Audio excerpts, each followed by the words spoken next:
श्री स्वामी समर्थ. गणपती बाप्पा मोरया, मंगलमूर्ती मोरया. प्रत्येक महिन्यात संकष्ट चतुर्थी येत असते. चतुर्थीचं व्रत हे भगवान शंकर आणि माता पार्वती पुत्र गणेशाला समर्पित आहे.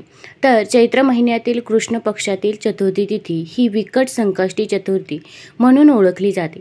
चतुर्थीला व्रत करून रात्री चंद्राला अर्घ्य अर्पण करून व्रत सोडल्यास आपल्या आयुष्यातील संकटांचा नाश होतो अशी धार्मिक मान्यता आहे.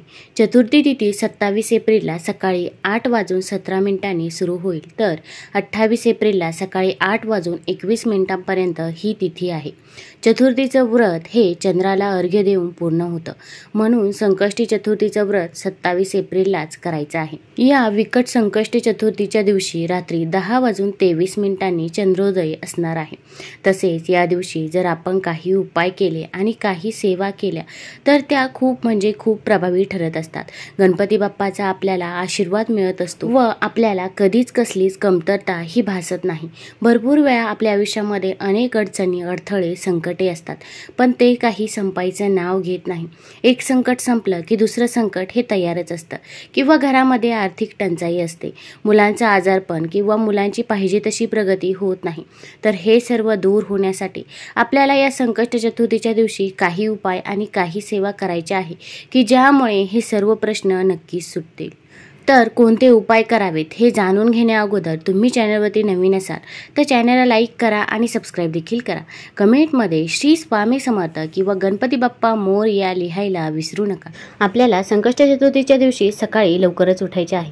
अगदी तुम्ही ब्रह्ममुहूर्तावरती उठले तरी पण चालेल. ब्रह्ममुहूर्तावरती आपण जी काही सेवा करतो ती सेवा फलदायी ठरत असते, कारण यावेळेस शांतता देखील असते, आपले मन देखील शांत असते व आपण जी काही सेवा करत असतो त्यामध्ये देखील आपले लक्ष लागत असते. तर या दिवशी आपल्याला गणपती बाप्पाची विधिवत पूजा करायची आहे, सेवा करायची आहे. गणपती बाप्पाला अभिषेक करायचा आहे. अभिषेक करताना आपण गणपती अथर्वशीचे पठण करायचे आहे. विशेषतः तुमच्या घरामधील लहान मुलांना ही सेवा करायला सांगावी की ज्यामुळे त्यांची अभ्यासामध्ये देखील प्रगती होईल किंवा ते नोकरी करत असतील तर नोकरीमध्ये देखील प्रगती होईल. आता आपल्याला या दिवशी एक उपाय करायचा आहे. तो उपाय करण्याच्या अगोदर आपल्याला एक शुद्ध तुपाचा दिवा प्रज्वलित करून घ्यायचा आहे. शुद्ध तूप नसेल तर तुम्ही तिळाच्या तेलाचा किंवा मोहरीच्या तेलाचा दिवा प्रज्वलित केला तरी पण चालेल. एक वाटी घ्यायची आहे, तिच्यामध्ये थोडेसे तांदूळ टाकायचे आहे. तांदूळ हे अखंड असावे. तसेच तांदळावरती हळदी कुंकू अर्पण करायचे आहे आणि त्यावरती आपण मातीची पंती किंवा कणकेचा दिवा ठेवायचा आहे.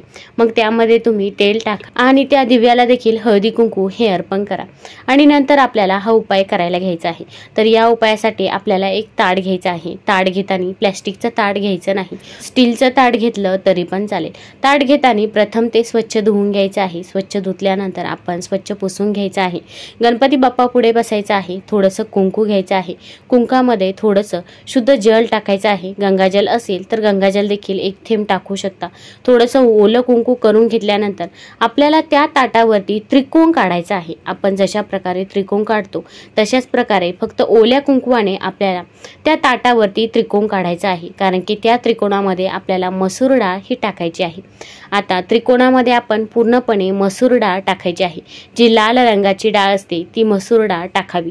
आता त्रिकोण पूर्णपणे भरून घ्यायचा आहे. त्रिकोणाच्या साईडला आपल्याकडून मसूर डाळ जाणार नाही याची काळजी घ्यायची आहे. फक्त मसूर डाळ त्रिकोणामध्येच पाहिजे.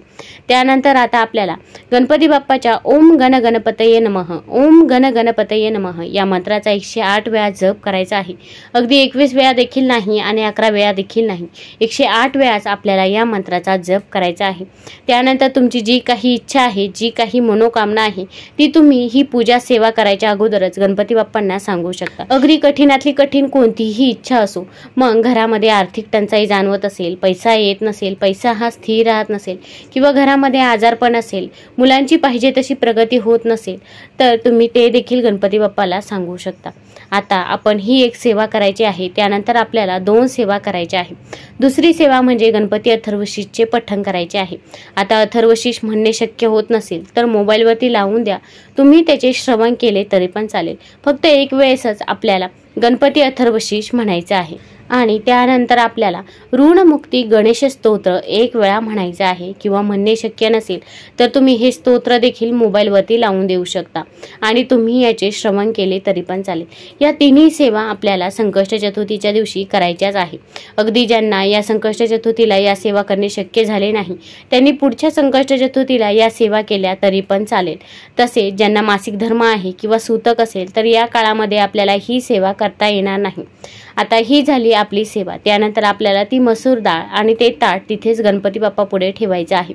नंतर आता आपल्याला दुसऱ्या दिवशी अंघोळ झाल्यानंतर हे ताट उचलायचं आहे। त्यामध्ये जी काही मसूर डाळ आहे ती आपल्याला गोमातेला खाऊ घालायची आहे। अगदी जिथे गोमाता असेल तिथे तुम्ही जा किंवा गोशाळेत तुम्हाला जायची वेळ आली तर तिथे देखील तुम्ही जाऊ शकता। गोशाळेमध्ये जेव्हा तुम्ही गोमातेला ही डाळ खाऊ घालता तेव्हा तुम्ही ओम नमो भगवते वासुदेवाय नमः या मंत्राचा 11 वेळा जप करायचा आहे।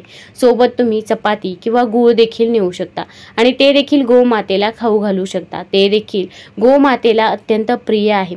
आपल्याला जर हे हातातून देणे शक्य असेल तर आवर्जून हातातून द्या।